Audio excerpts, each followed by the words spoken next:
निगरान वज़ीर-ए-आज़म अनवार काकड़ कहते हैं गजा पर जो जुल्म हुआ ऐसा सदियों में नहीं देखा गया। मीडिया से गुफ्तगू में उनका कहना था कि सऊदी अरब इजलास में इस मामले पर खुसूसी गौर होगा। उनका कहना था मौजूदा सूरत हाल में पहली तरजीह गजा के लिए खुराक और अद्वियात की फराहमी होनी चाहिए।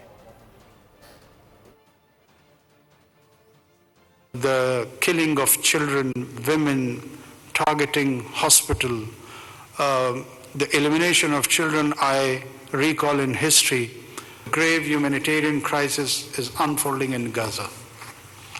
The incessant and lethal bombardment of Gaza by the Israeli forces is a deplorable act which calls for international condemnation.